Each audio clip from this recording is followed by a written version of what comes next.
Hey guys, welcome to Hope It Helps, and my guest on the show today is Mr. Rene Morgan. Rene, welcome to the show, man. Thanks, man. Happy to be here. Thank you so much for your time. I really appreciate it. So me and Rene have been trying to get this going, guys, for 2 months, but he's a very busy guy, so I really appreciate his time. And I found out about you, I think about a year ago on LinkedIn. I found out about Hayi, and I'm like, okay, interesting neighborhood social network. I've personally never heard of that before. So and after we had an initial call like a few months ago, and I got to learn a little bit about more, and I was like, man, this is really fucking interesting. Okay, so I need to have Rene on the podcast because I haven't had someone who does something like this, and I found it super interesting.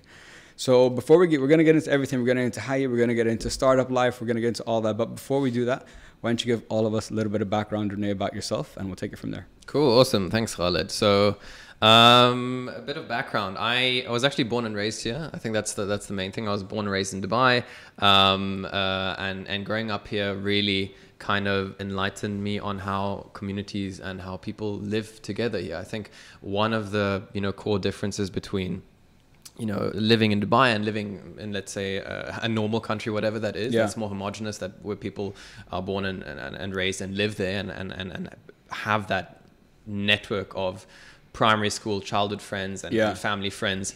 Dubai doesn't really have that, right? I think it comes with pros and cons. The one con is that your networks are very small, right? Usually it's around people that you know at work, maybe one or two best friends that you meet, and there's a high transient culture here. Now the wonderful thing about that is it's really one of the truly most multicultural cities, right? I would say people say America is very multicultural. I would agree, but people that usually move to America, they become American, right? In Dubai, you have the original of every single place. Like, True. I'm half German, so I lived in Germany for quite some time.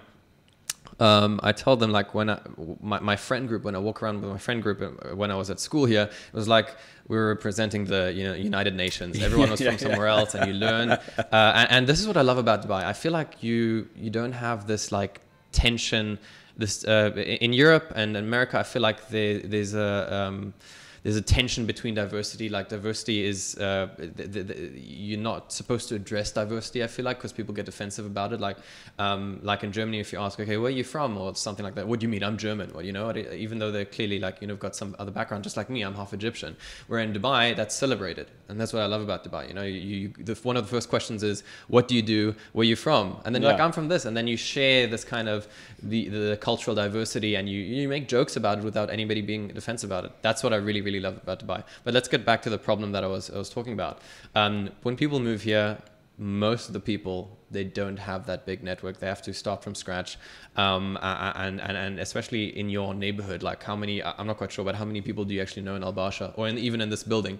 I've passed by them in the elevator, so I know them. Exactly. But did you even say hi, or did they say hi to you? Maybe once, but not really. No. Exactly, and I feel like that's quite a shame. And we were like, me and my co-founder Chris, we were thinking about how do we solve this problem. I think more can be done to connect people. We're connected in so many ways with people across the entire world, but ironically, we're not even connected with those that are literally right next door from us or across the street, right? And I think, especially now in this day and age where people feel kind of more isolated than ever because of various factors, I think the urbanization of countries is a big factor. People moving from all across the world and the country to move into these big cities. I mean, Dubai is a great example of it. Riyadh now as well. Plus the way social media plus the way that we use social media, I think also doesn't promote real connections. Let's say Instagram, for example, TikTok. You have a ton of connections, but there is no real community around it. Everyone has their own, let's say, perspective of connections. My Instagram, even though we're living next to each other, and you might be following each other on Instagram, I have my own network, and you have your own network, and nobody has the exact same network. It's basically a personal like mirage of networks that you have, and people aren't really that interconnected. Whereas with, let's say, a neighborhood social network, which we are, everyone is stepping into a real community that is formed, and everyone has that real community. And they are physically very close to each other, so it's very easy to meet up, to share things. The sharing economy is a big part of what we're doing, right? People lend things all the time, and you have that sense of real community in your pocket. And through the digitization of, let's say, exchange within the neighborhood, whatever that might be, information, goods, services, you know, people might be, you know, borrowing, offering stuff or buying and selling stuff. You're breaking the ice way faster with your neighbors. Like, I'll give you an example. You move into this building, you're missing sugar, right? What will you do if, let's say, if you're not going to go buy sugar? You either go out of your apartment, walk down the corridor, knock on someone's door and say like, hey, do you have some sugar? Now that is a big mental obstacle for you. Like not many people might do that. Absolutely. Or, you know, what you could do is you could post on the group, on the Neighbourhood application, on Hayi, hey, does anyone have some sugar? That's so much easier. You can do that from your couch. Boom, you've got a connection made, right? When somebody replies to you. So removing that friction of getting people connected for us really expedited the process of forming real communities, forming real networks within your area. And as a side effect, you know, as a symptom of that, you're getting that sense of community much faster, which a city as transient as Dubai needs. We need to expedite the community forming ability, and I think tech is a perfect way to solve that.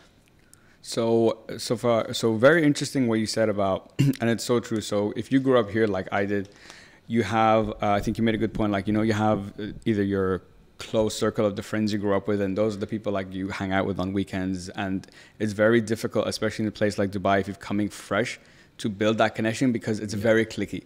You know, I only will like typically hang out with my friends. You'd probably only typically hang out with your friends, and you have to make an active effort to actually go out your way to meet someone, you know, to meet new people. And coming back to what you were talking about, I like how you said it, removing the friction of being able to generate new connections and build that sense of community. So I was thinking when you said going next door and, you know, knocking and trying to ask for sugar, nowadays, like I would never even dream, you know, of doing that, and because of exactly what you said. But it's interesting how, for example, how maybe our parents grew up back in the day. That was something very easy to do, you know, very common. It was the communities were smaller, they were more integrated, you know, and it was all more, what's the word? I think the urbanization is where things have become a lot more individualistic. So I was speaking to someone on the AUD podcast, and she was saying look at how back when we grew up, you're watching TV, everyone would sit down, you gather around the TV, and everyone's watching that same thing, and you have that sense of, you know, community, even if you want, or connection with your family.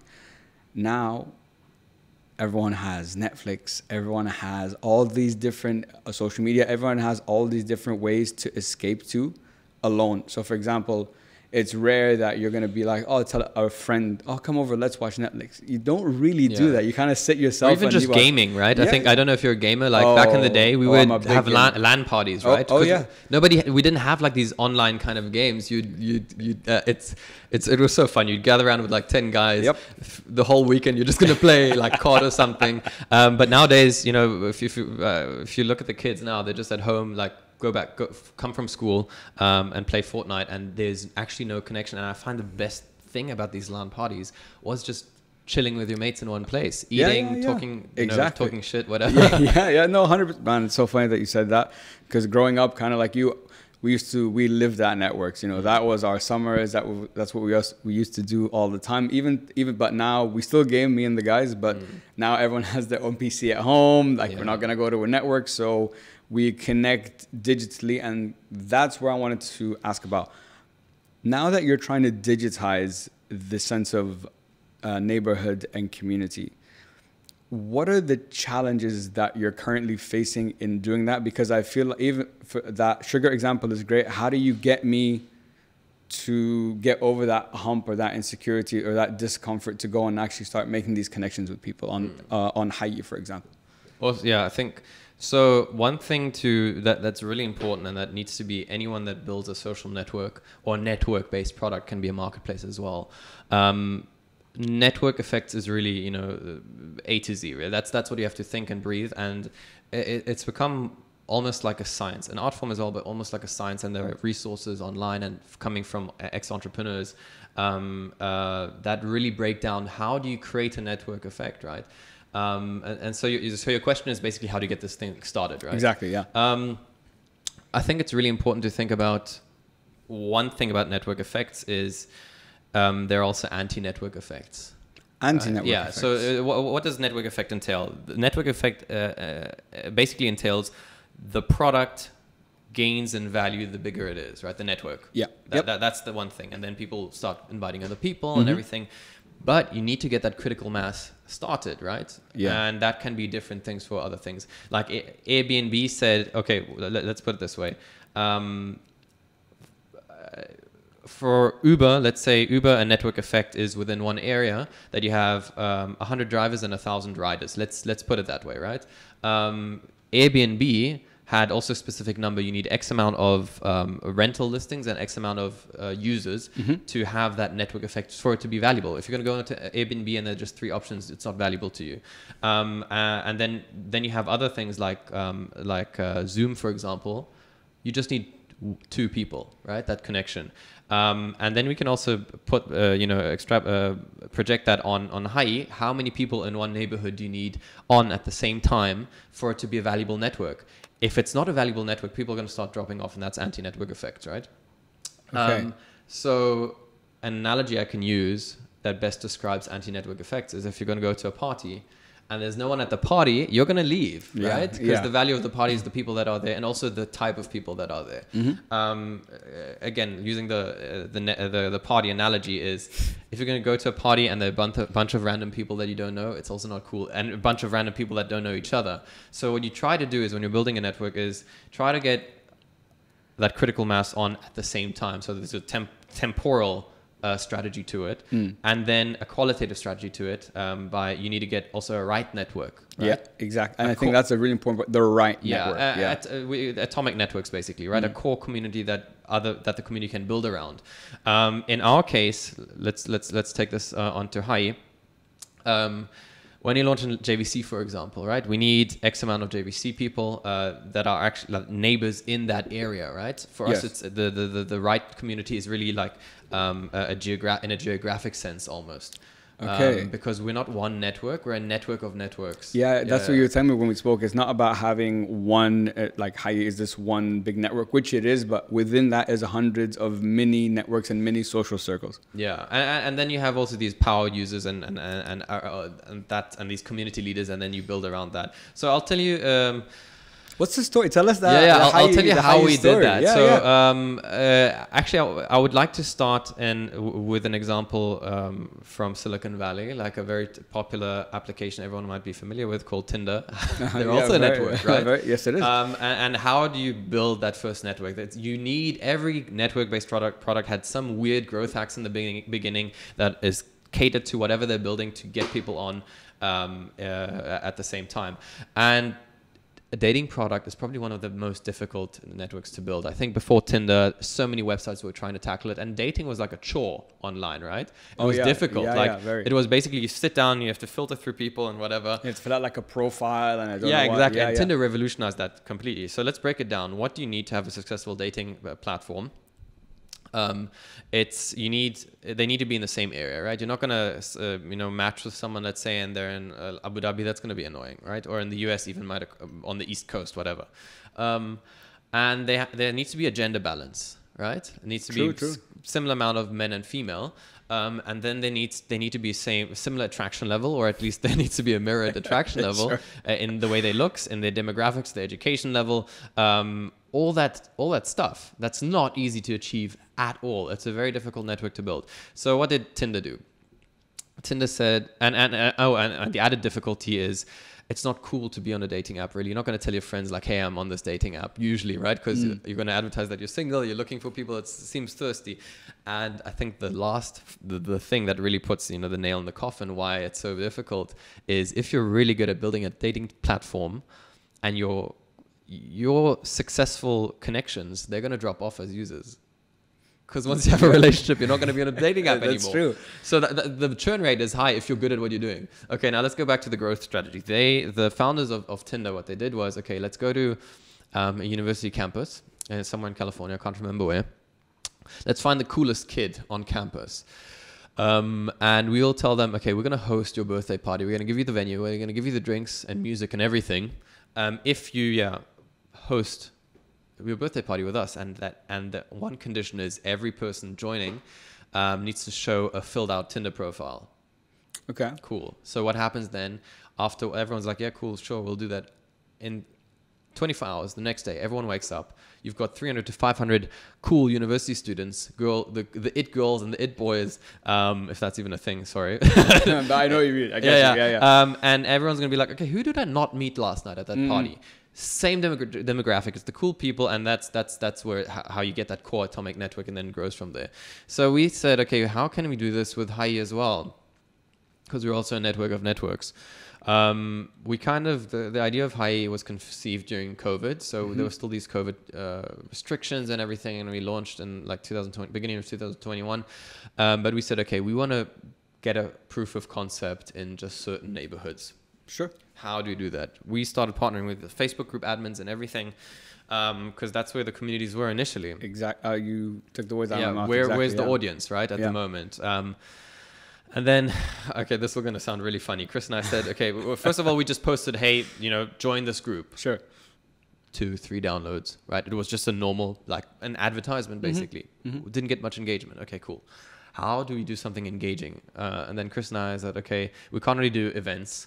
It's the period of COVID. So Chris and I would go to just like playgrounds with like sanitization equipment and gloves, and said, okay, we're going to clean these playgrounds, take photos of them and sanitize them, and post on social media and say, we've cleaned, desanitized the playgrounds, free of COVID. You can send your kids to play there. Now, just imagine 2 adult men with beards, masks, gloves, sanitizing the playground. It looked like we're cleaning up a murder scene, right? And a playground. It looked so bad. So we said, we can't post this. It's going to be very bad. So what we realized, and I think this was in Greens, was it? No, it was, I can't remember which community, sure. But somewhere we were there, and then we noticed there was quite a bit of trash on the streets.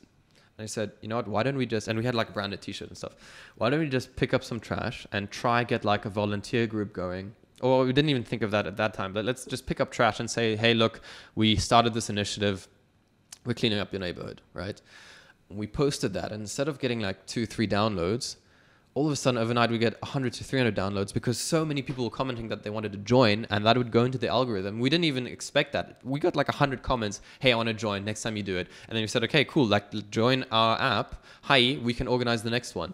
And that we did that from network to network. And now Dubai is quite a funny place, right? If anywhere else in the world, if the security guards saw, 2 dudes cleaning up trash, they'd be like, wow, cool, good on you guys.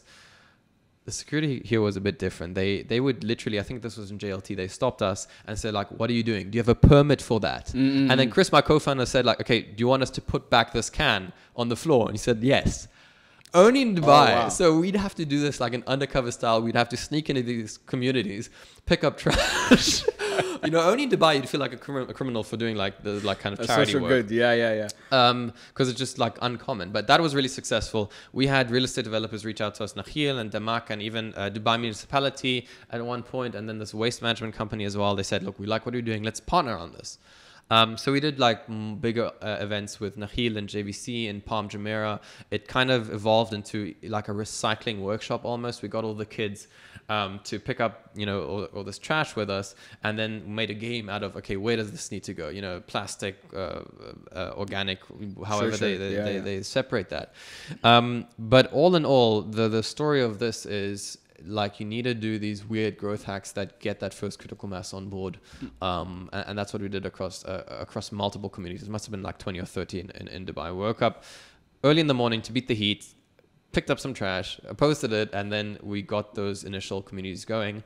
And then what we also did was we have some other strategies. It's not really our primary thing. We still want to do these community events, but we partner with like real estate developers and stuff like that, and we get, it's more of a manual thing where one building gets onboarded, and that's how you get that like relevant community on board overnight.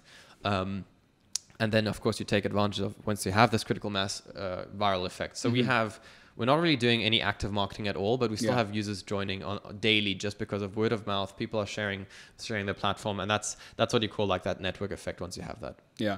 Well, first of all, kudos to you guys for doing something that's very, like, you found the growth hack that worked. It's very out of the box. You know, it's an amazing story that's you know, that's how it started, and like look where you guys are now and how it's evolved. And the interesting thing about what you said is the cause is what started building the community. You know, gathering people together that wanted to volunteer, wanted to do the same thing, and how that once you do it in one place, there might be a different social cause in another place that people there might be drawn to. So it really opens a lot of doors. And now that you guys are also working with real estate developers and onboarding, for example, a building, you're already onboarding a new potential, you know, client base and demographic. And kind of like what you said, with the social network, you really need something to give you that initial kick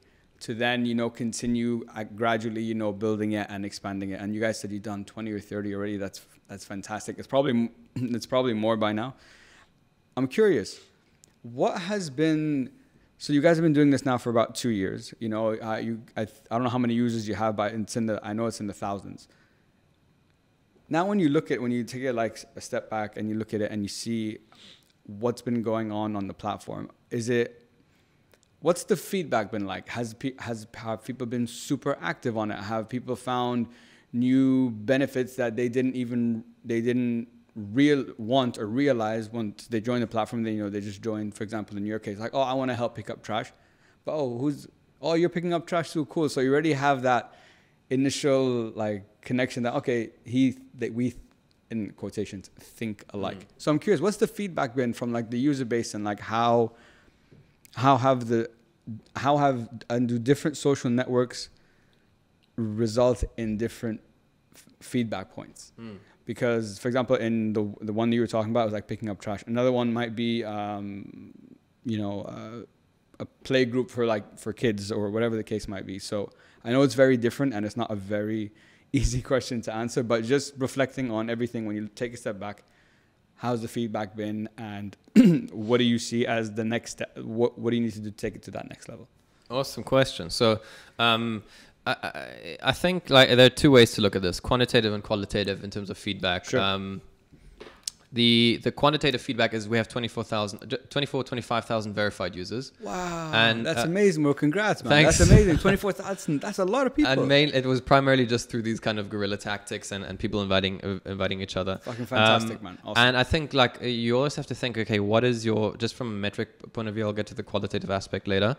And with any product, what is the North Star metric at your stage that proves as much as possible something called product market fit? Now, for the people that don't know what product market fit is, like, I'll be honest, most people in the startup, it's a very vague terminology. Product market fit essentially just means your product is in an optimal state to solve the solution for this market.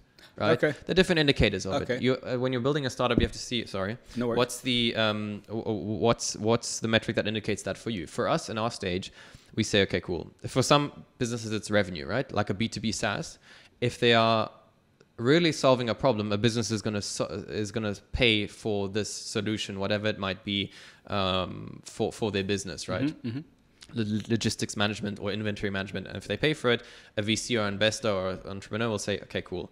This is providing value, and people are willing to pay for it. For social network, it's a bit different because you monetize the network when you've got the network. But how do you see, okay, this network, this user base is seeing value in this product because it's a free product for them? For us, it was the retention rate, the 8-week retention rate to be specific. So what's the percentage of users that sign up in week 1 that still open the application in week 8? So there's a percentage, it's a cohort analysis. Okay. We want to get that as high as possible. And then you find levers, okay, how do you actually manage that? Like, what's the value they're getting for it? And then you amplify that. And for us, it was 32% on average throughout the whole year. Throughout the whole year, the 8-week retention rate is 32%. That's awesome. That's a great start. Like that's like almost a third open it and actively engage on it after 8 weeks, and then we can see it plateau over the long term. Now, just to give a frame of reference, internationally on a global scale, the average for the 8-week retention rate for social media is 6%. 6%. So, and we guys are 5 times that right now.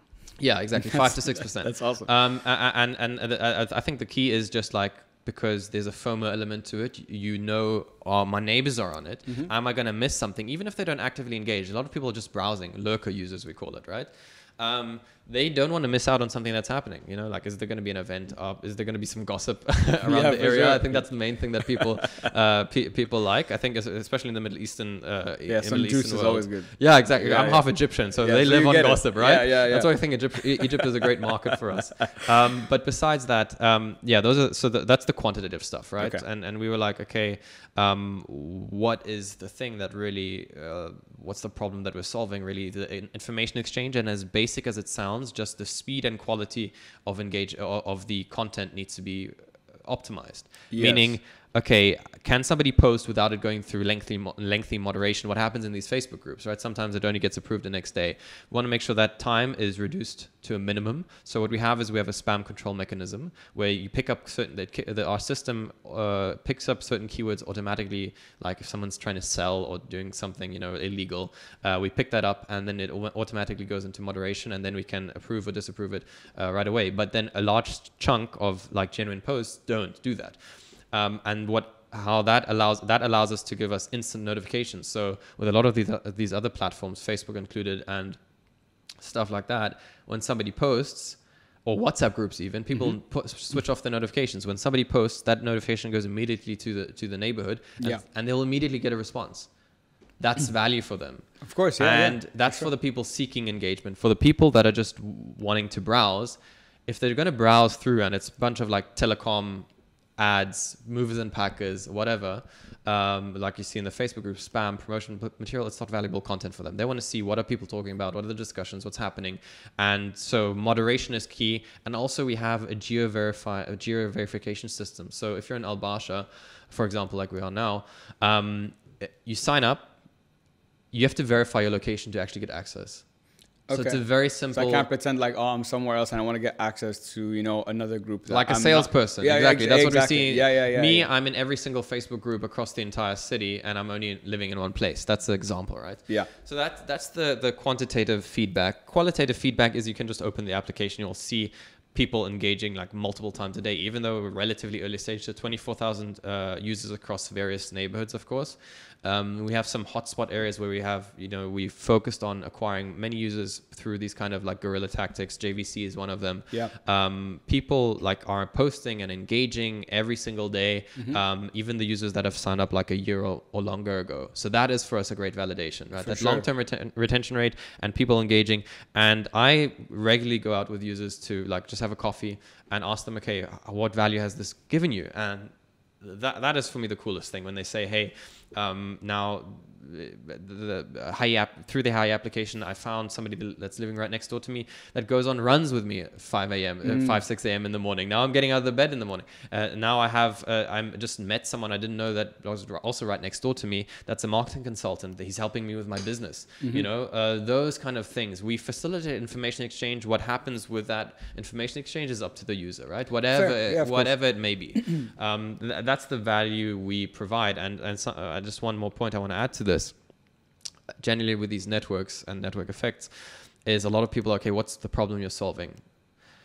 The thing is that the need to be on the network gets created by the existence of the network. Like if you're in Al Basha, you might not even think about like an Al Basha group. But if you know that there are like 20,000 people in Al Basha in one group sharing information, you're going to feel a need. Okay, I need to be on it at least.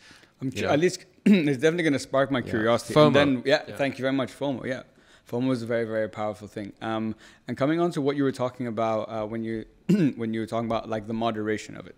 So obviously, as you know, you've seen in the news over the last couple of years things with how Facebook moderates, Twitter moderates, censorship, all that kind of stuff.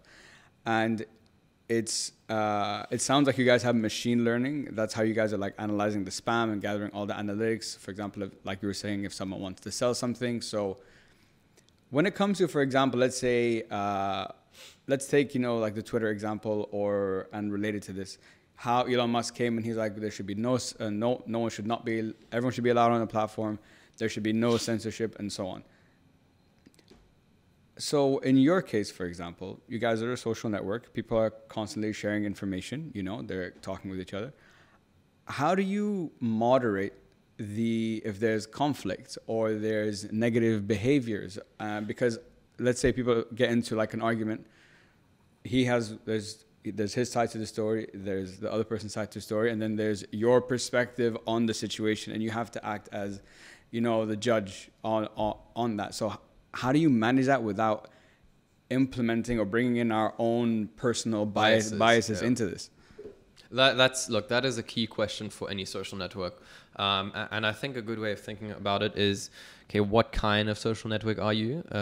Two differences, let's say, between Instagram and us, or WhatsApp, or us, is Instagram is a voluntary network. So the people that are in your network, you follow them, you know them, they follow you back. It's you're creating your own network, where a neighbored application like Hayi or Nextdoor, they're an involuntary social network. You don't know the people that are going in. So with that kind of app, I believe more moderation is necessary, right?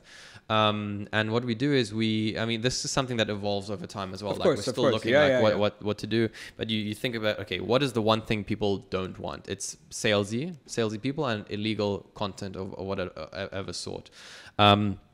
And what we have is, first we have a verification method. So everyone is a genuine neighbor of that area. That's one hurdle. Then we have community guidelines. One of them is, don't promote or sales. If you want to do that, come to us. We can make an ad for you. Other thing is no abuse or hate speech, Then also like topics that are inappropriate, religion, politics, anything to do with government, inappropriate. We don't allow that. And also like dating is not a, I think it could be a byproduct though. You don't, so the interesting thing can be, if people meet, cool. But I think especially here in, something that you realize when you build a social network, that you lose faith in humanity a little bit, because you see what's especially men are the worst on social media. I don't know if you have a sister or if you look at the the DMs they get, like, it's annoying. A lot of, I find social media should do more to protect women a little bit from this kind of stuff. And what we did is we actually gave women the some people say, okay, it might be a bit sexist, but in our point of view, we feel like we want women to feel safe on our platform, especially because it's an involuntary platform. You've got guys that'll just DM girls. So what we did is we allowed women to disable message requests from men. Right. Oh, interesting. And I think like Instagram would also do well from of it. If I see my sister's like DMs and stuff like that, like guys are just annoying. We are. I think that's actually one of the moderation points that we did. The other thing is, like, we also have users being able to block each other, report each other, those kind of things. But in terms of moderation and guidelines, that's going to be a continuous process of like, what do we allow? But like clear things is like illegal stuff, inappropriate stuff about the government, and straight up dating, and also abuse, promotion, spam, sales. That's stuff that we don't allow. So it's interesting. So it's I like the comparison you said between Instagram and Hayi, for example.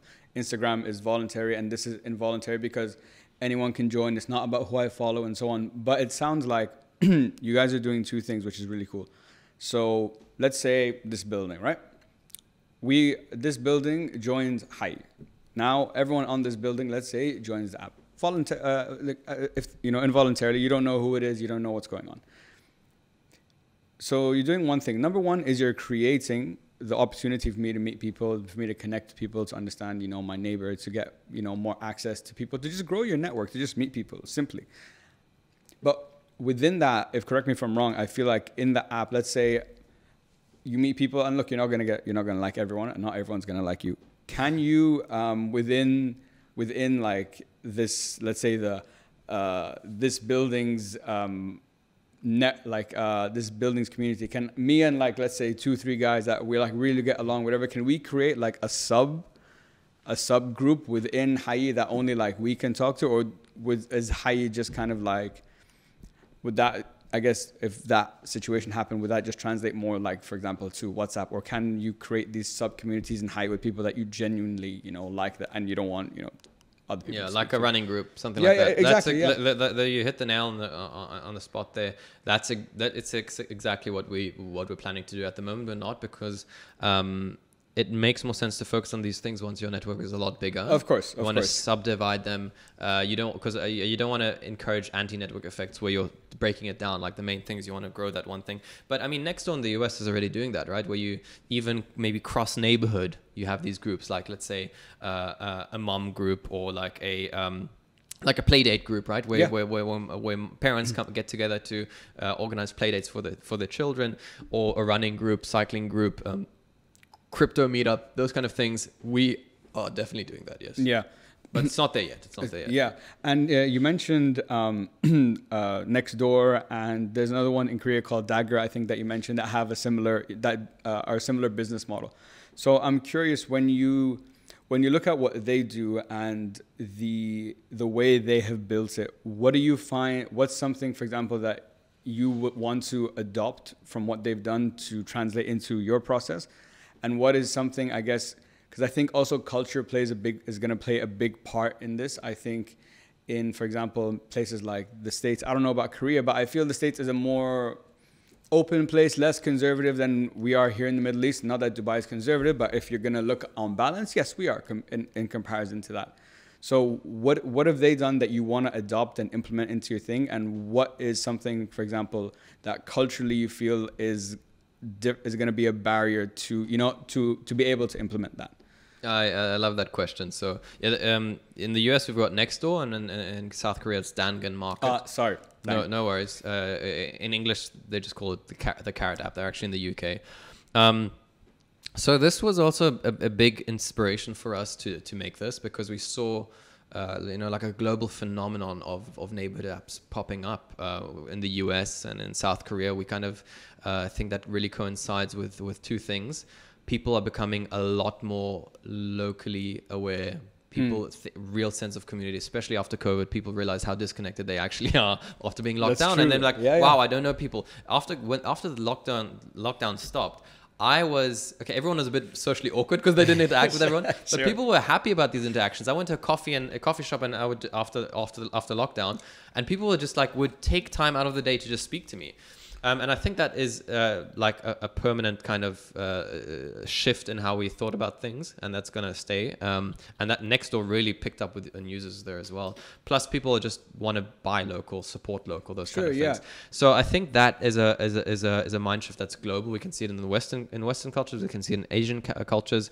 And something I think that is different in the Middle East is we're actually even more so community focused. Community is such an important thing in the Arab world, right? Yes, absolutely. And like you said, we grew up. Like I'm half Egyptian. I didn't live in Egypt. I lived in Egypt for a bit, but network, your personal network, family and friends is so important, and that is breaking down through this urbanization. Like if you all over Saudi Arabia, I would say it's even more tight knit, right? Community is such an important thing in their society. Everyone gathers in the mosques and everything.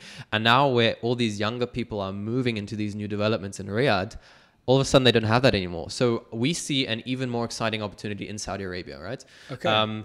So I think culturally people really feel that sense of community, but it's breaking down through these new cities, right? Yeah. And I think there's just a massive market opportunity. Now, something that Nextdoor did, their user acquisition strategy was actually through the postal system. So what they did was interesting. Okay. Yeah. So they like if you signed on Nextdoor, they would ask you, or you could opt in to invite your neighborhood up to 150 people, and Nextdoor on your behalf will send mail to everyone in Al Basha, or just people in your building. Mm-hmm. We adopted that approach, and that went quite well. However, in Dubai, we don't really have a rental system, so there are a couple of hurdles. You have to do it a bit more manually through courier and stuff like that. Yeah. But that worked really well once you're in that building. Like the acquisition was insane. Like 20 to 25% of people just signed up within a couple of days in that building. So it's a really good penetration rate. We implemented a little bit differently to Nextdoor, but that's how Nextdoor grew. Yeah. I think one thing that Nextdoor doesn't do so well, where I feel like we could do a lot better, is capture younger generations, millennials down. Nextdoor, I would say, focused on a bit older generations, millennials up, I would say. and catered for that, where and didn't really cater for the actual meeting up part, the social element and stuff like that, and creating engaging content, like focusing a bit more on media stuff, like let's say even short-term video. Those are the things we want to make. I think we could be more engaging than Nextdoor, and actually do a better job at facilitating real world connections, and not just like a recommendation or complaint forum. You know? So this is what we're focusing on, and I think especially in the Arab world, the main adopters will be the younger people. I mean my younger millennials and Gen Z, right? People that are moving to the new city, students or young professionals that are just like, I want to meet new people in Dubai, Abu Dhabi, Riyadh, Jeddah, whatever.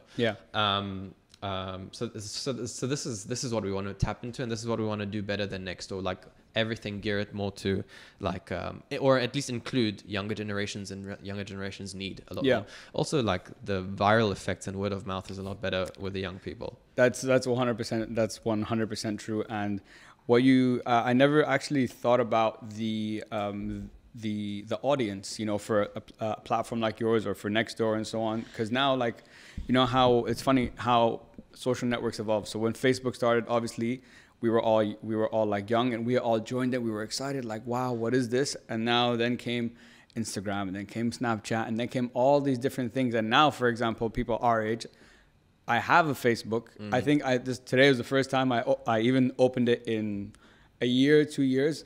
And our parents, when all this first started, were like, what is this? No. And now, for example, like our generation is like, Instagram is our world. You know, that's what we do. But our parents now are Facebook. That's how they talk to people. That's how they keep in touch with this guy from like 10 years ago. He finds him on Facebook and they talk and so on. And what you guys are doing is really cool, is because Facebook communities are quite powerful, and they're quite, you know, tight knit. And what you guys are doing, which is fantastic, is instead of isolating them, you guys are you're collecting them, but you're not mixing them. And I think that's something that's really interesting. And with your platform, I like what you said, that you're not trying to be another like WhatsApp. It's not about just having a communication tool that you can speak to people. This is the medium to facilitate these new connections, to build these meetups, as we were talking about. So when it comes to, for example, you mentioned Saudi, and you guys want to expand into there. Something, and kind of what we talked about earlier about the moderation, and we don't want to come across too salesy.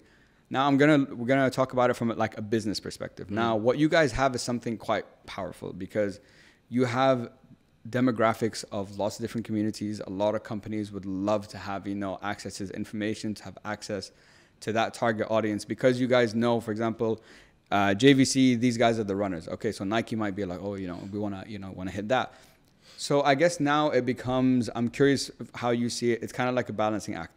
How do we, from a business perspective, we want to amplify the data we have and the demographic we have, but how do we do it in a way that's not too salesy, so people don't lose it, the essence of the platform doesn't get, you know, confused or, you know, blurred, for example? Yeah, that's a great question. So, yeah, maybe I'll, because there are kind of two core elements of why we're doing Hayi, right? One of them ties into what we were just talking about with Facebook, and I'll start with that, and then I'll get to the actual commercial part, which is more product related. We are in a very exciting time in terms of the social networking industry. I think the first social network that was really successful was Facebook. Sure. And since then, they bundled every single use case that social networking has. There's a theory of, you know, or in the social and innovation industry, or in innovation thought, is there's unbundling of products and bundling of products, right? And we clearly had Facebook bundle every single use case. Now I'm going to ask you, like, what are the use cases for Facebook? It's or until now was actually connections, right? Staying in touch with people. Yeah. The other one was forums, right? Community forums, being part of communities. The other one was buying and selling goods, which is actually quite big right now. Going into events, like taking part of events and meeting people, right? And the other one was like entertainment. People used Facebook just to be entertained. Cat videos, right? Mm-hmm. And then what we exactly, and for the first time, we're seeing that kind of break down and not capture younger generations. And you ask yourself, why? Why did you stop using Facebook? I can tell you why I stopped using Facebook. I wanted it to stay in touch with my friends, right? because I knew I moved to a lot of places, in different countries, and I wanted to just be in contact with them, and I want to see what they're doing. I would start at some point opening Facebook, and I would keep seeing cat videos randomly from across the world. I'm like, I'm not actually interested in this. I don't want to see this. It's too much. And then it became a very confusing application. Try to stuff everything in there. I think that's why a lot of people started losing interest, because it wasn't relevant to what they were actually doing. And yeah, ask anyone that's younger than us. They don't have Facebook, right? Yeah, 100%. 100%. Instagram is what we use, because that's still, you still feel like, okay, they're including a random algorithm, but it's mainly your friends and the stories and just the news you want to see. Maybe that's the one for my case. But now, what kind of impact did that have in the social networking industry? For a long time, we didn't have big social network players come in. Now we have TikTok, which is the best example. They took that entertainment use case that Facebook was trying to offer and perfected it. Yeah, there's nothing more entertaining than being on TikTok. I spend hours. Exactly. And I'm kind of upset that because I don't have TikTok for a purpose, but there's Reels and Instagram, and I keep slipping into them because it's just and that's the entertainment value, right? Yeah. They took that, and it's 100 times better than Facebook. And now then I think the second biggest example of a social network filling that void in the market is actually Nextdoor, neighborhood applications going into their use case of communities. Like the Facebook groups, they were working to a certain extent, but they were not perfect. Like I said, I'm in 30, 100 Facebook groups across the city, and I'm in none. I'm just in one place. So I think that's what we're seeing. We're seeing this massive conglomerate, this bundled product, dipping into catering for these specific use cases. And that's what we're trying to capture in the Middle East. We've got a massive one in US, right? They listed on the New York Stock Exchange in 2021 at a valuation of over $4 billion. Wow. And then we've got Danigan Market in South Korea valued at $2.6 or $2.7 billion. So 2 unicorns came out of this. And the Middle East for us is the next one. So that's what we're doing.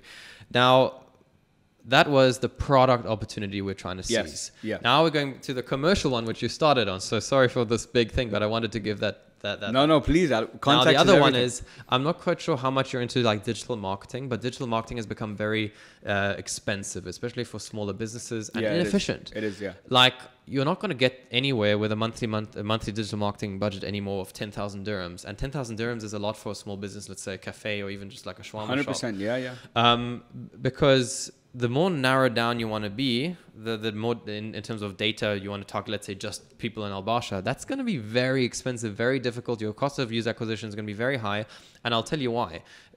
Because of GDPR, like data compliance. At the moment, how digital marketing works is any advertising provider, let's say Google or Facebook, Meta, they access third-party data. So they don't actually just access the data you put into Facebook, but what you ordered in Talabat, what you Google searched, where you drove with Uber.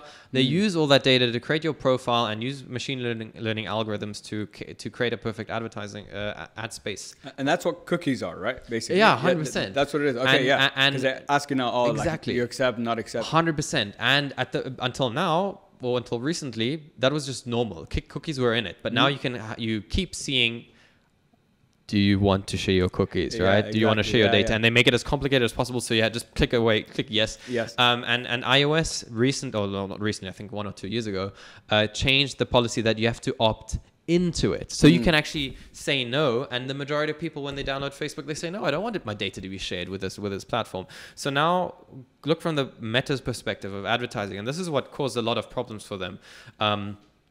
If they want to create an advertising profile now, they only have, if only 70 or 80% of the users, they say no to data sharing. Now all of a sudden they only have 10 or 20%, 20 to 30% of that data to create that profile for you. That is much more inefficient, right? For them. So that's why you see digital marketing costs increase, and it's going to continue increasing. And Hayi and Nextdoor and all these neighborhood applications, especially for geo-targeted ads, they don't have to rely on third-party data sharing. When somebody signs up onto Hayi, they verify their neighborhood and their building. Go down to the building level. Let's say in Dubai Marina, there's a gym, there's a yoga place or a cafe or a hair salon. these businesses, they don't want to market to all of Dubai, maybe not even all of Dubai Marina, maybe just that little cluster of 3-4 buildings around them. And Hayi can offer that advertising space in terms of, it's not going to be annoying, but like an in-post ad, just like we know in Instagram and stuff. Yeah. So that's the commercial opportunity we're trying to seize. So we've got a product opportunity from a user perspective and a use case perspective, and then we have a commercial opportunity in terms of data that we don't need other people's data. We have our own to create, relevant. It's also more relevant for the users. This ad, if you're going to see, you would rather see like, let's say, a discount from your gym that's in your building or next door. Yeah. On the, I think what you talked about from a digital marketing perspective was very interesting, because I've been in digital marketing for the past year, as like selling in digital marketing and learning all about it. Now, there's I see what you're talking about in the sense that the cost of digital marketing, it's very true, are getting more expensive, and it is becoming, I feel, because there's so much, everyone's competing for that same, for example, that same building, everyone's trying to advertise that one place. You're getting, as the user, you're getting ads from Cook or swimming or whatever. And I hate personally on when I get like on a LinkedIn in-mail or like a sponsor ad that has like, I have nothing to do with you. You just like click, like you just spam, you click send, and like I literally have nothing to do with you. Yeah. And what you guys, the benefit of what you guys have is you don't need to gather more data, because you already kind of, by me joining the platform, you know where number one, where I am, number one, and then number two, you can see, because I'm engaging on the platform, doing like, oh, Khalid likes, going to the gym. Okay, cool. So like a sports company might be like, okay, that's the kind of demographic, that I want to target to, and I don't have to go to a third party to find that, because it's there. It's part of your, what's the word? Not third party data, but it's part of your kind of primary data. And you mentioned GDPR. So so when I was living in Amsterdam, I worked for a medical tech company. And so I never knew how, especially in Europe, how crazy and hectic the privacy laws are, especially when it comes to medicine. Now, I think, correct me if I'm wrong, I might be completely wrong. Now, GDPR here, I know it relates to, your privacy. You can't like target this and that. How does the privacy angle come into, all this? So for example, I like what you said earlier about, for example, for women, they have you want to create a safe space, fine. So now you've created the safe space, people are engaging and so on. Now I'm worried about my privacy. How do you guys, what are the guidelines you guys put in place to tackle to protect the privacy of the individual, but it's also up to a certain extent, because by me joining the platform, you know who I am, like my name, where I am. You have those two basic things already. It's the rest where I think the privacy conversation comes into. Yeah, so we've got a data policy that, that's in part of terms of conditions. And I mean, the key thing is like we don't and will never sell data, right? Like we're not going to go to someone and sell people's data. That's against our privacy policy. The only thing we do is we offer ad space, and that we use that data to have ad space for business. But in that sense, I think it's primarily or the guidelines, or I mean the communication is we're not selling the data. We're not doing any of that. So that's that's ethical. That's the main thing. Sure, that's fair. And that's fair. I don't believe we have some data laws here, but we don't have GDPR specifically here in Dubai.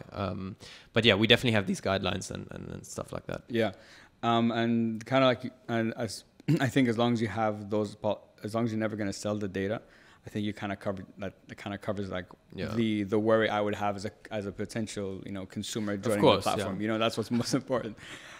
Just one point to that. I mean, like I think everyone especially in Dubai, and I hate it.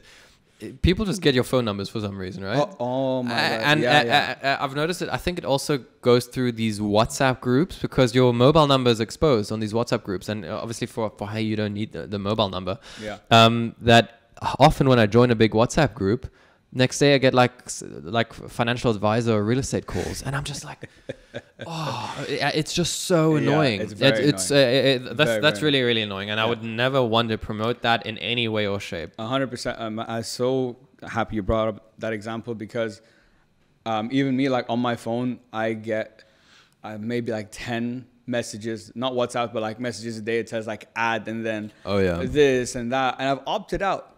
And I've like, it's like to opt out, do this. And I did it and they didn't give a fuck. It's still comes, you know, fuck you. They don't care. And it's really frustrating. And from my perspective, I'm like, just as a normal human being with common sense, I'm like, do you actually think spamming me like this is going to be like, you know what? Now I'm going to go get those sunglasses. You know, I'm convinced the 8th time, that's what got me. And I see it like it's such a waste of money, it's such a waste of resources, and it's such a dumb tactic. But anyway, we can dive into that rabbit hole for hours. Rene, I wanted to, first of all, thank you so much for coming on the show. I have 2 more questions for you. These are questions that I ask all my guests. Awesome. All right. So first of all, looking back either at yourself professionally, personally, if whatever the case might be, if I ask you the question, what are you most proud of? What would you say? Wow. What am I most proud of in my life, professional and personal, everything? When I ask you that question, what comes to mind? Okay, what am I most proud of? I think my family, actually. Like I was able to, like, I think like my sisters, my parents. I think that doesn't only relate to proud of me myself for achieving something, but that on my side, that I maintain such good relationships with my sisters and my parents, that my parents have always been supportive. Now everyone who's an entrepreneur will probably understand that. You know, like it's not an easy life going to entrepreneurship. I always say, look, usually like you're front loading all the sacrifices, I think, when you're doing entrepreneurship, just to have you know, to be able to build something and enjoy and benefit that in the long term. Whereas like you know, with other kind of career choices, that's different, right? You have different types of sacrifices, but the sacrifices are very front loaded in the beginning, you know, especially the first couple of years. And having like a family that's supporting you through that in whatever ways, you know, if it's mentally, emotionally, even financially, it's amazing, right? Yeah. Not having, I think that is probably one of the main reasons why I'm able to do this, because I just have, you know, father and mum and sisters that are very supportive. So I think that would be the main thing. Also, just my friendships. I think on the entrepreneurship path, you sacrifice a lot of your social life. I think especially in Dubai, you really have to just kind of focus on, you don't have the time or resources to do anything. And in Dubai, like, what's the socializing? Going to brunches, right? You don't do that. You don't have the time or money to do that. So I think just having those, like, let's say, deep, loyal friends that support you, that know what you're going through, and respect that, and still, you know, put an effort to, you know, be with you and stuff. I think that's the thing I'm proud of in my life that I have. Yeah. In terms of professional achievements, I would say something that I'm proud of. I think I always had the mentality, a very risk-on person. Like, you roll the dice. You don't mind rolling the dice. Within reason. I have a personality. I think I've always had one that, if I like doing something, I'll do something very over the obsessively, right? If I don't like it, I cannot motivate myself to do that. So that in school, like, things that I did like, I was really, really into, like any type of science, biology, history. I really loved history. I went over the top. I was like the freaking nerd at the front of the class. And if it's like something like German literature, I went to school in Germany, I wouldn't do anything. That already sounds so boring to me. Yeah, I know, exactly. German literature. So I was the kind, and when I found some kind of project, I would really dive into it. And I was in banking actually for quite some time now. I appreciated my time in banking.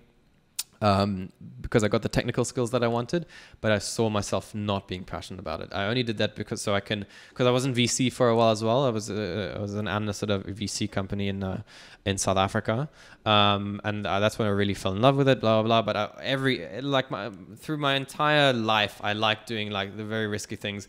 I was, for a while, I think every guy was a little bit into it. So I studied economics, and I studied my master's in finance. So naturally, I was extremely interested in trading and stuff like that. So I love doing those kind of things. Back then, now I don't have time or effort or the emotional capacity for it. But those kind of things, I would like to like over leverage and take these big bets. And I mean, I think you need to do that when you're going to the startup life, and just be aware of all the sacrifices. So in a professional capacity, I am proud that I think I already had an inclination to it. I wouldn't be happy if I would not have done it. But making that first leap, I would say, if for any person that's thinking about, you know, starting a business, the number one advice I can give is, in my humble opinion, is like, stop planning, stop researching. Like whatever you're going to do, it's not going to be perfect. It might even fail in the beginning. And what I'm talking about is like, okay, just don't research, don't dig yourself into YouTube videos. Okay, before I do this, I'm going to watch this one more YouTube video. Think about, okay, what's your, think about who's your client, what's your product, what is the first, break it down into steps. What's the first thing you got to do? If you're going to go, like, and some people stay in this kind of cycle for a year. Everyone you speak to is like, I want to start a business. Everyone says that, right? But nobody tells you the first step they actually have to do it. They have to go just call up somebody. If you're going to be, let's say you're going to do something for like the restaurant business, a tech product, whatever. What's the first step? Go call somebody that's a restaurant owner. Be like, hey, look, I want to speak to you about something, you know, or meet them. From then on, you're going to have inspiration or to-do lists afterwards. Yeah. So like the one thing I can really advise is whatever you're going to do, it's going to be shit. Right? You're going to fail in Which is fine. us too, right? You learn over the process. I know it's a cliche kind of thing, but yeah, being stuck in that like kind of, it's a type of procrastination reading. Sure. Go out and do it, fail, not the whole project failing, but fail at your first task. You're going to do better. If I look at the pitch decks we made in the beginning, was horrible. Every time we went to investors, a question would come up and then we'd just be like, oh, I actually don't know how to answer that. So I went back, dude, and then I was like, okay, I need this kind of data. What's kind of a third-party software I can use? I would dig in and I would put in a lot of effort, come back. Okay, cool. Now we're ready for the next investor. And then they would just come in like, okay, what's your market size? I don't know, you know?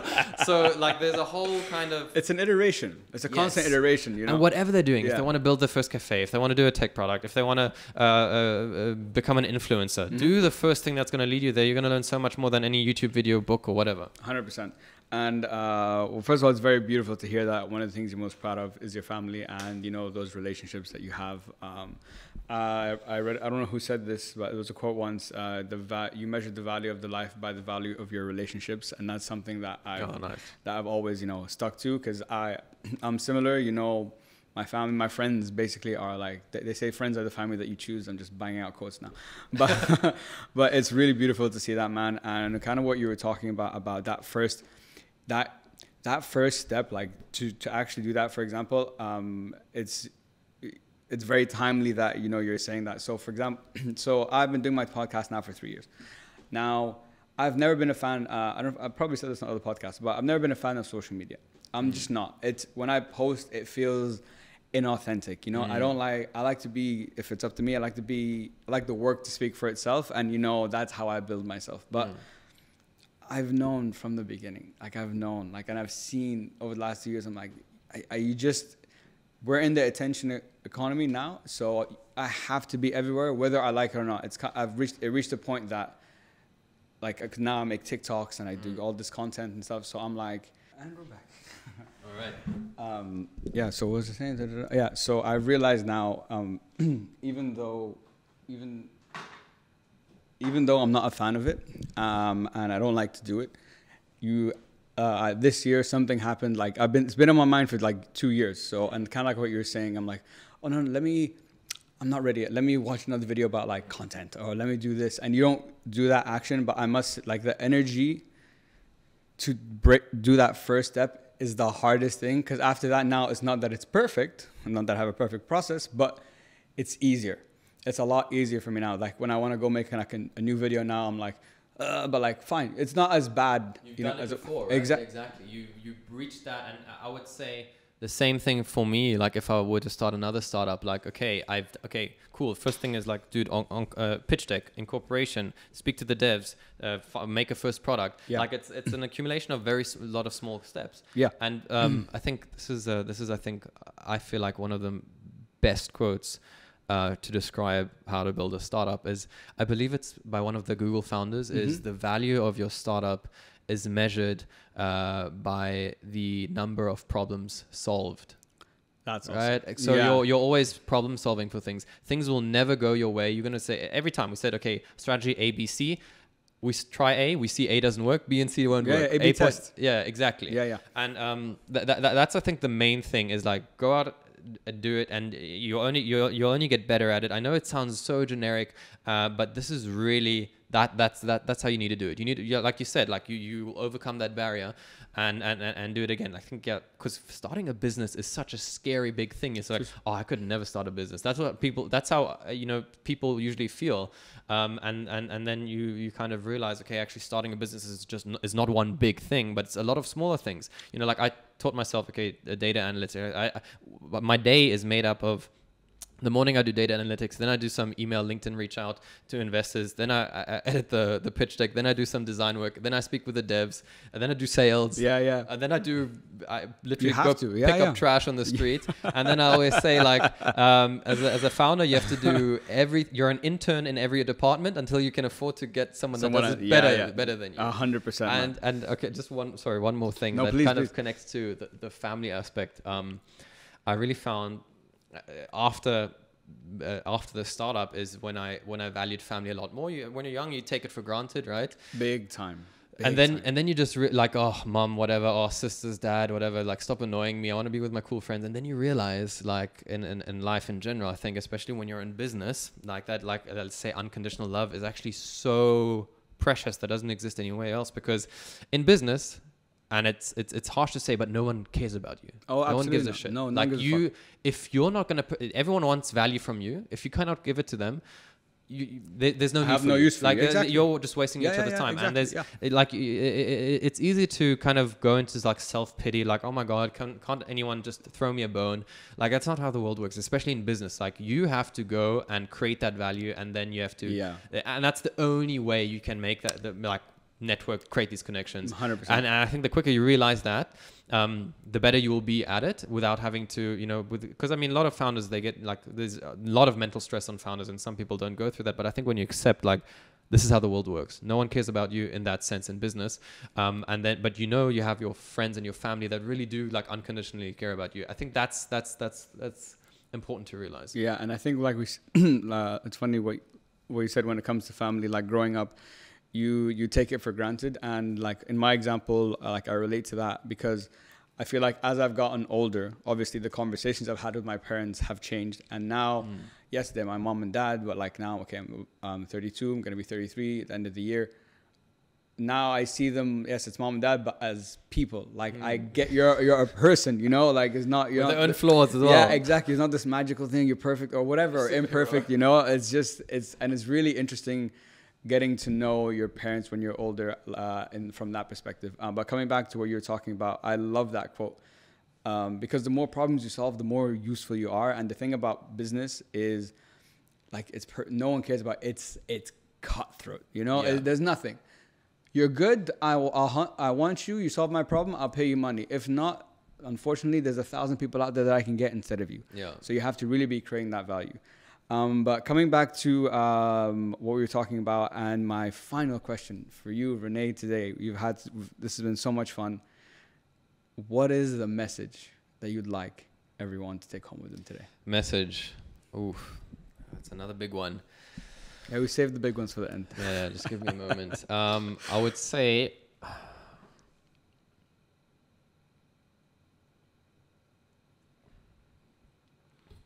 two things. One thing is, I'm not going to say chase your dreams, whatever, right?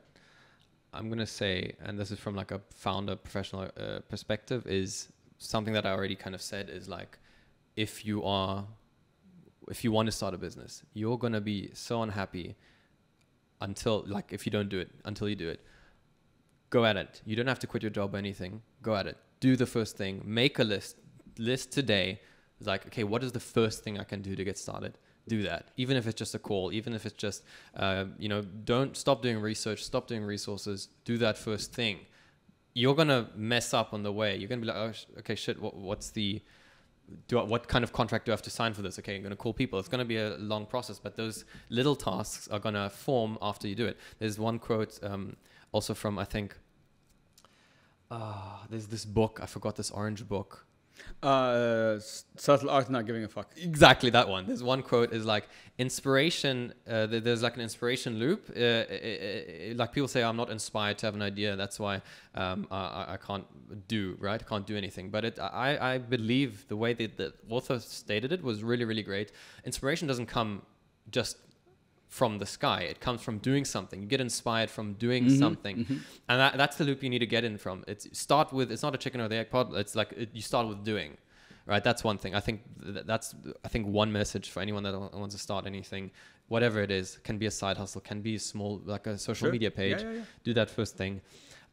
Secondly, from like a more personal perspective is, and I learned this as a founder, is you feel when you're already a founder or you're doing something in professional capacity, especially if you have ownership into it, you'll feel very guilty of not working on it for 24/7 because you've got your team behind it. You need to work for them. I think is just, and this is something I learned because I completely overloaded myself in the first 2 years. I was starting the startup from scratch, basically, with my co-founder, and I was doing my master's degree in finance at the same time. So that's a lot. And the classes were on the weekend, so Friday, Saturday, Sunday, I believe, and then the rest of the day. And so 24/7. And it's 9 hours, and then you'd wake up, and then I'd wake up when there's like a winter break or summer break, and there's like a month off. I would wake up or a couple of weeks. And then I would feel I'd have this like baseline anxiety already. Okay, is there anything I need to hand in? Is there a call I need to do?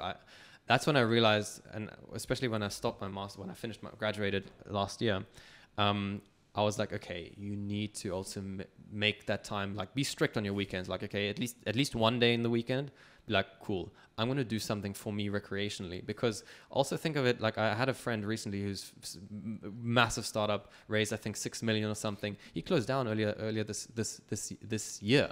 Closed down. That hit me so hard because and they were perfectly branded, really, really doing well. And he told me, like something they're starting the next thing already. He told me like one thing they learned out of it is make time for your personal life, your family, your friends. Try to do it. You cannot too much make that your identity, because when that fails, like, I'm probably guilty of it as well. Like Hayi has become part of my identity, right? It's very difficult to remove that part of your identity, whatever it is. It could be in other worlds, could be religious belief, political belief, your friends that you hang out with, or whatever, and with an entrepreneur, like your product or your company will become part of your identity. And I think you need to be able to also form an identity outside of that. Otherwise, I think psychologically, that's very draining. When things don't go well, you're going to be down, and things also don't go well with startups. It's a roller coaster ride, highs and lows. Highs and lows. Man, I really love both of those. I think, first of all, on the starting a business aspect, I think a really good thing to remember is, just try to keep it simple. Because even when I work with clients or like people want to start podcasts, even I did, you get overwhelmed by how many little aspects there are. But until kind of like we said, until like I recorded my first episode, then I'm like, oh, okay, I need to edit this way. Oh, okay, next time I have to speak this way. Okay, next time I have to prepare that way. And just taking that first step, like the simplest thing will open up the rest. That path to like, okay, now we need, your example was perfect. Like you pitch an investor, they ask you a question. Oh shit. Okay. Now I know I need that. Next conversation, they say something else. Oh, okay. Now I know I need that. And that's kind of how it is. And on the personal side, always making time, for yourself and to spend with like your friends, because that's your recharge. Yeah. That's what you need, mentally, emotionally. That's what, it's so important, because that will affect, your business and everything you're doing as well. So I think, excuse me, those are some amazing messages, man, that I think everyone can relate to, myself included. Rene, this has been a fucking fantastic conversation. Awesome. Man. It's been so much fun. Really, really interesting. I've never known about social networks. Never known about neighborhood social networks for that, about startups and stuff. So I really learned a lot from you today. So I really appreciate it. If people want to reach out to you, work with you guys, where can they get in touch? Awesome. Yeah, I think, first of all, I thank you so much for having me on. This is one of my, I haven't done many podcasts before, but this is super cool, super fun. Where can you, I think if anyone wants to get in touch with me, obviously, like you can connect over LinkedIn. My name is Rene Morgan. Mm-hmm. Obviously, this is more in a professional capacity. If you want to download the app, Hayi, just put Hayi. And on Instagram, we have a Hayi page as well. I think it's at Hayi, Hayi.app. I believe that's the Instagram handle, and obviously we have a website, Hayi. If you just type in Hayi or Neighbourhood Social Network UAE, it'll come up. But yeah, if you personally want to reach out to me, drop me a message on LinkedIn. Say in the invitation thing, hey, I heard you on XYZ podcast. I'd love to chat to you, and then I'll look at it. Perfect. You guys heard it here. please check out Hayi, guys. You can download it on the App Store. It's free access. I think there's a lot of benefits people can have from it. You know how to connect with Rene now. And if anyone has any questions or really wants to get in touch directly, let me know and I'll speak to Rene and we'll figure it out. Rene, man, this has been a pleasure. Thank you so much. I really had a great time. Thank you, man. Me too. It's a pleasure. Guys, to everyone listening, as always, thank you so much for your time. Thank you for listening. And as always, guys, hope it helps. Peace.